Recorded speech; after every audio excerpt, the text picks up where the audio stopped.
Je vais vous parler un peu de Maya, l'illusion, parce qu'on a une idée très différente. Pour beaucoup, Maya, l'illusion, c'est l'illusion que la réalité existe, qu'elle est réelle. Et pour nous, Maya, c'est pas du tout ça. C'est l'illusion d'être séparé de la totalité. Donc vous voyez que c'est pas du tout la même histoire. Et cette illusion d'être séparé de la totalité, c'est la source de notre souffrance. Et c'est aussi toute l'incomplétude, toute la frustration qu'on peut ressentir. Hier, je vous ai dit que pour nous, tout procède de la conscience, les différentes voies, les différentes approches émergent de la conscience. Et que l'idée des yoginis était finalement à la fois très simple et très belle. Plutôt que de se projeter à l'extérieur, de faire un retour, c'est ce qu'Abhinavagupta définissait comme la maturité spirituelle. Il y a une période de la vie où on cherche à l'extérieur de soi-même, et puis il y a un moment où il y a un déclic qui vient souvent de la frustration, donc la frustration est utile, où on n'a pas atteint ce qu'on espérait atteindre ou ce qu'on nous avait vaguement promis dans les enseignements. Et s'il y a ce retour à la conscience, c'est-à-dire un retour à la source, on s'aperçoit évidemment que dans la conscience, il n'y a pas de dualité, il n'y a pas de séparation. C'est comme un cosmos dans lequel tout flotte. Et il y a la matière, il y a le règne animal, végétal, il y a absolument tout. Donc dans ce retour, on perçoit qu'on n'est pas seulement ce qu'on croyait être, mais qu'on est la totalité. Et c'est ça l'illumination, c'est l'expérience qu'on est la totalité. Que tout ce qui est perçu par les sens, tout ce qui est vu, entendu, touché, regardé, fait partie de nous. Donc un mystique, peu importe de quelle lignée spirituelle il émane, c'est quelqu'un qui a cette sensation d'unité et qui, dans le particulier, voit la totalité. Et dans notre approche, bien sûr, il n'est même pas question de se détacher du particulier, puisque tout s'y trouve. Alors, l'approche n'est pas du tout puritaine, il y a au contraire l'idée qu'on trouve dans le Vijnana, dans toutes les stances du Vijnana, il y a cette idée merveilleuse que si on est intégralement dans quelque chose, c'est-à-dire dans la présence implique le souffle et le silence mental, on va expérimenter la totalité. Et l'incomplétude, la frustration va disparaître totalement. Ce qui veut dire qu'on a à la fois le droit de toucher complètement la vie et l'idée qu'en touchant n'importe quel objet de la vie, n'importe quel détail, ne serait-ce le détail le plus infime, ça va nous ouvrir à la totalité. Il y a toujours des références à l'ego, mais c'est très intéressant de savoir qu'il y a quelque chose qui court-circuite complètement l'ego. C'est l'expérience esthétique. L'expérience esthétique qui nous touche ne nous touche pas en passant par l'ego, mais touche directement. Et ça, c'est absolument incroyable. La musique, la peinture, la poésie, mais aussi les mathématiques, si vous voulez, entrent sans passer par ce détroit de l'ego. Et c'est sans doute pour ça qu'Abhinavagupta a absolument voulu réintégrer l'expérience extatique de l'art au yoga. Et c'est très clair qu'un grand artiste, quel que soit l'art qu'il exerce, connaît des moments extatiques quand il joue, quand il peint, quand il écrit, des moments où il y a une sorte d'automatisme qui ne passe ni par l'ego, ni même par le mental.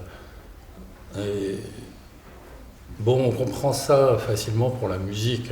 Bon, on comprend moins pour la littérature, par exemple.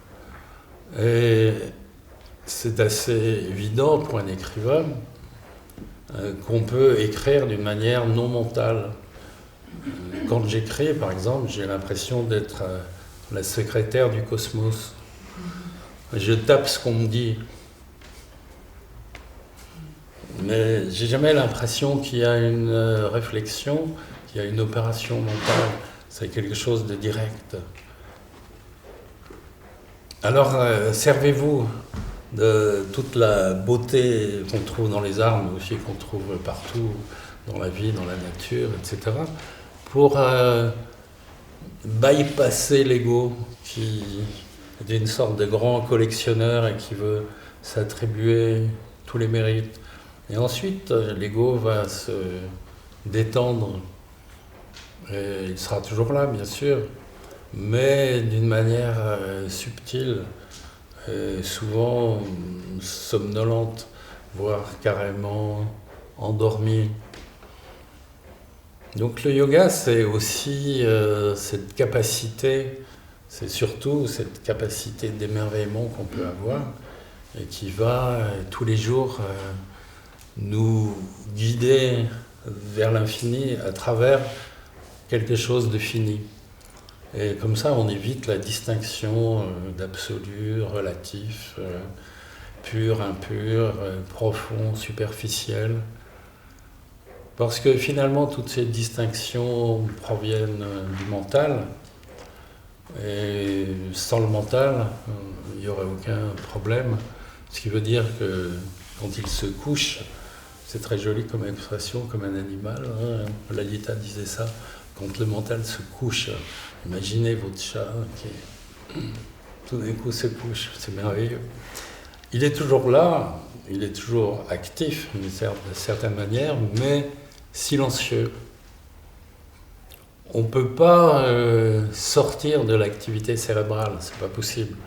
Le cerveau nous fait bouger, on ne pourrait même pas faire ça s'il y avait un silence absolu.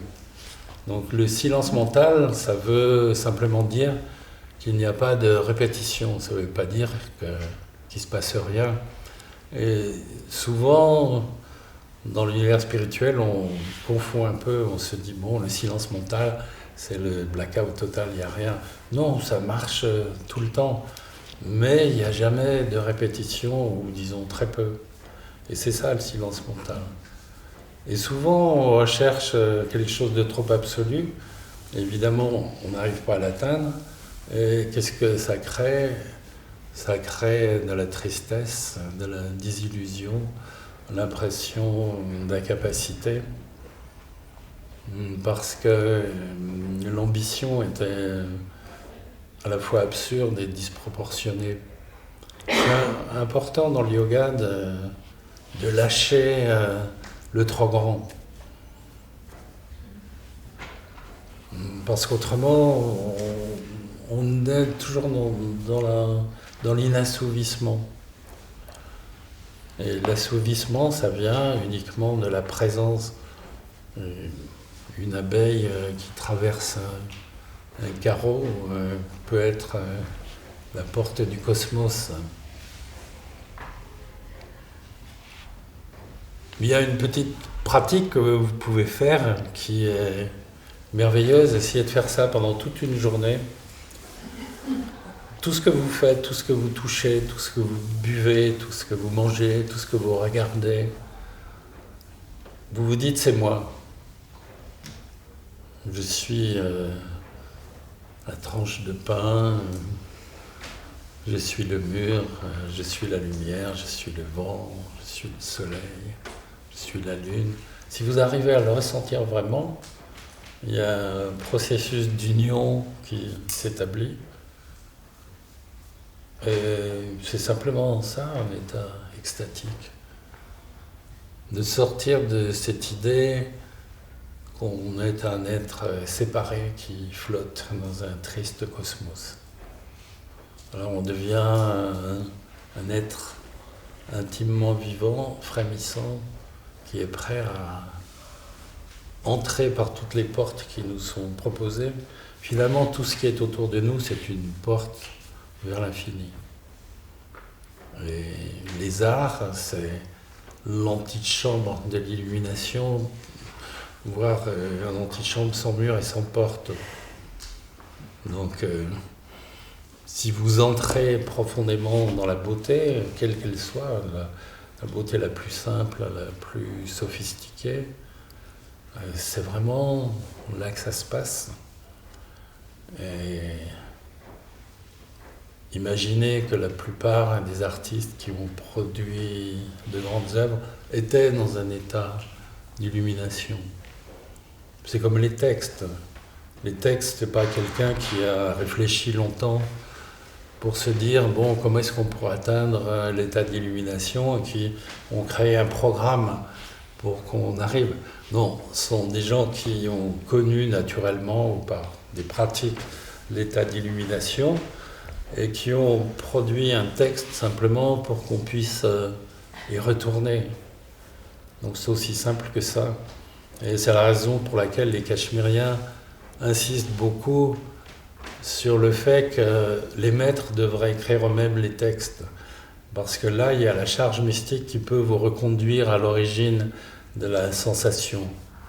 Alors que quand c'est écrit par un disciple, d'abord c'est beaucoup plus long, c'est beaucoup plus compliqué, il faut quand même montrer qu'on connaît beaucoup de choses. Et ça n'a pas l'impact mystique. Vous lisez la plupart des textes du tantrisme cachemirien, sont des textes qui font entre 2 pages et 20 pages. C'est très court. Dans chaque texte, il y a la totalité. Donc ça veut dire un retour à l'origine, retour à la source, retour à la conscience.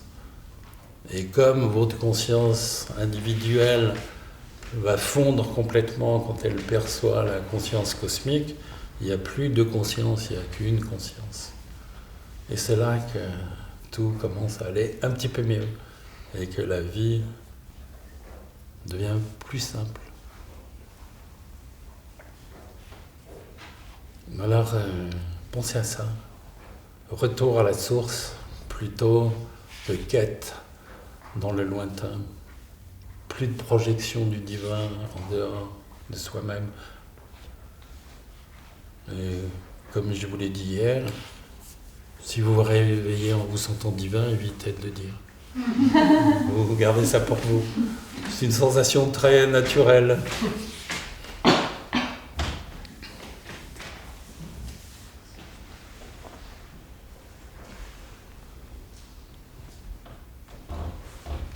Et si vous avez vraiment compris ça, la voie devient beaucoup plus accessible.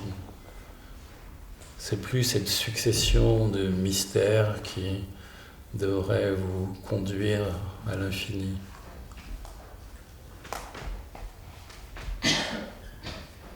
So, make it simple, my friends. Et utilisez la beauté qui est autour de vous comme bon accès. Et tout peut servir, il n'y a pas une seule chose qui ne serve pas. Vous avez des centaines d'occasions tous les jours, des centaines de portes. Et bien sûr, avec la pratique de Tandava, votre corps va s'ouvrir. Ça va être plein de portes et de fenêtres par lesquelles l'infini peut rentrer.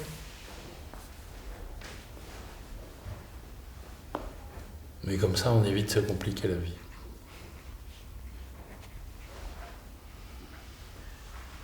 On revient au début.